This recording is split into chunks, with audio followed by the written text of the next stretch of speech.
You know that feeling when you just kind of look at your life, the job, the relationship, whatever it is, and on paper, it all looks fine, maybe even successful, but inside there's this low-grade hum. Yeah. It's not a big crisis, but it's a quiet ache. It's like you're standing in the middle of your own life, just suspended, always waiting for something to begin. The quiet ache of hesitation. That's exactly. And it shows up in these tiny ways, right? Oh, absolutely. A sigh that you swallow back down. Right. A yes that comes out of your mouth when your entire body is just screaming, no. Yeah.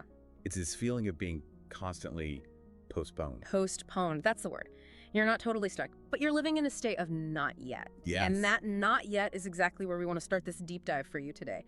Because what we found is that this ache, it isn't just a mood. It's a quiet truth living in your body that you've probably been avoiding. That's the whole starting point. It's not about finding a 5-step solution. It's not about advice. It's just about, first, recognizing that truth. Because naming it. Naming it means owning it. It means owning it.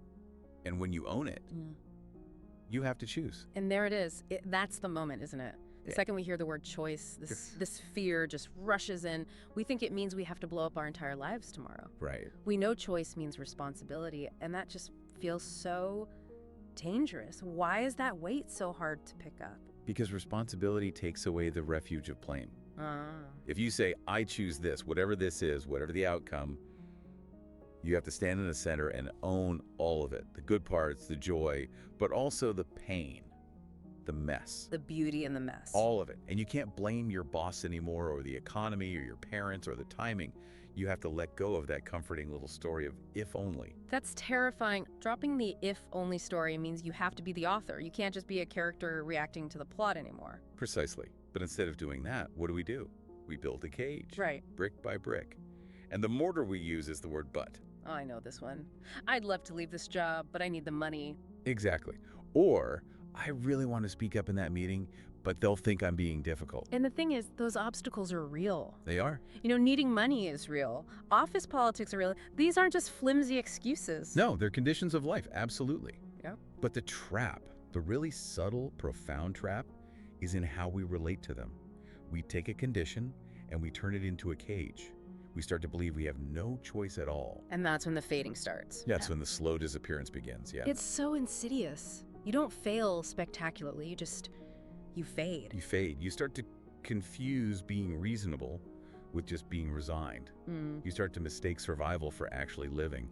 And you stop noticing your own impulses, that little voice that says, I wish I could try that, or I want to speak now. You learn to mistrust that inner pulse. I really get that. I remember a few years ago, I was in this massive project, and it was all consuming, and I wasn't doing a bad job, but my entire life was just a checklist to get through the day. Just survive. Total survival mode. And I told myself it was professionalism, you know, endurance.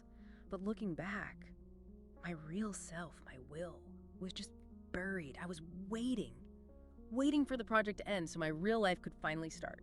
And that right there is one of the most powerful ideas we came across. This idea that waiting is not a neutral act. Waiting is a choice. That's so counterintuitive. I mean, we think of waiting as being passive, like we're just on standby. But it's an action. It's the action of saying, not now, to yourself over and over again. And every single time you do that, you send a message inward. What's the message? The message is, your longing isn't important enough. Your will can't be trusted. And that leads to this state of what you could call emotional exile. You're disconnected from your own presence. So if we want to end that exile, how do we even find the truth? It feels so buried under all the buts and the rationalizations. We stop thinking our way to it, and we start feeling our way to it. We bring awareness into the body, into the flesh and the breath. So for anyone listening, just bring a stuck situation to mind, that decision you keep putting off, that conversation you're avoiding. Okay, I have one. Now, don't try to fix it. Don't analyze it. Just feel it. Where is it living in your body right now? Huh. Okay. For me, it's immediate. It's a tension. A real heaviness right in my upper stomach. And my breath just got really shallow. Stay right there with the heaviness, with the shallow breath. This is the data. This is your body's truth. We get lost in the story. What will they think? Or should I email them? But the body is telling you what is right now. That tension, that fluttering. That's the real field of experience. And as soon as I sit with that tightness, the voices start arguing in my head. Yes. The inner community. Totally. There's one voice that's like, just do it. Get it over with. Don't be a coward. And then there's this other, much smaller voice whispering, no, don't. You'll mess everything up. And that's the inner complexity, you see. You're not just one single will. You're a whole community of parts. Some are ready for action, some are terrified. But despite all that complexity, we usually just interrupt the whole process. We just shut it down. We shut it down. We have this natural cycle. A sensation arises. We become aware of it. Energy mobilizes for action. And then right at that moment, we interrupt it. How? What does that interruption look like? It's subtle. You feel the urge to speak your truth. You feel that energy rise in your chest. And then you pick up your phone and start scrolling. Or crack a joke to change the subject. Or crack a joke. Yeah. Or you suddenly forget what you're going to say. That's the moment. That's where contact with yourself is broken. And all that energy, that will to move, gets trapped. And we feel it as anxiety or just being tired all the time. But it's really just unexpressed energy. It's contained energy. And we have to be gentle here. We don't do this because we're weak. We do it to protect ourselves. Avoidance was a brilliant strategy that probably worked for you at some point. It kept you safe when being authentic was punished. So it's not about forcing our way past the avoidance. It's about understanding how it works. Exactly. To see the mechanics of how we interrupt ourselves. The first one, and it's a big one, is called retroflexion. Retroflexion. It means turning energy that was meant for the outside world back against yourself. So instead of saying, I'm angry with you, you clench your jaw. So the impulse is there, but it boomerangs. What does that look like in, say, an office setting? Think about burnout. You're overloaded with work, but you can't say no. The impulse is to set a boundary outward. I can't take this on. But instead you retroflect. You stay late, you grind, you build up this resentment, and you get this crushing tension in your neck and shoulders. Oh, wow. That fatigue isn't just from overwork. It's the physical effort of containing the no that you never spoke. Yeah. Your body is holding your unexpressed will hostage. My chronic shoulder tightness is literally a library of every boundary I ever swallowed. That makes a frightening amount of sense. Okay, what about the second one? Deflection. Deflection is about blurring the edges. It's avoiding real direct contact. You use vague language or humor, or you generalize. Instead of saying, I felt hurt when you said that, you say, people are just like that sometimes. You can't let it get to you. That feels like the official language of social media. Using irony to avoid being truly vulnerable. It's exactly that. You keep things light, you keep the conversation moving, but the second it gets close to the raw, honest truth, you pivot, you deflect. So nothing is ever really felt or named or resolved. You just skim the surface of your own life. And that leaves the third one, projection, which sounds like the sneakiest. It's a quiet magic trick. Projection is when you take your own unowned will, your own power, and you place it onto someone or something else. So instead of owning I am frustrated, it becomes they're so frustrating. Or even more disempowering. Instead of saying, I want to lead this project, you wait and think, if only they would give me permission. God, I've spent so much of my life waiting for permission that had to come from me. When you project your will like that, you're automatically casting yourself as powerless. You're waiting for the world to authorize your own life. And it never will. The permission you're waiting for has to be generated from the inside. And that's where we can start to reclaim it, by turning toward these avoidance patterns with curiosity, not with judgment. So seeing the avoidance as a kind of guardian. A loyal, but very, very tired guardian. You can ask it, what are you protecting me from by not choosing? And the answers are usually about these huge, primal fears. Fear of failure. Fear of being seen as selfish, fear of losing love. So you can't just fight it. You can't just say, stop being afraid, because that's just more internal conflict. You have to negotiate. Yeah. And it's a tender negotiation. You hold both things at once. You can say to that part of you, I hear you. I know this feels dangerous. I see you're trying to keep me safe.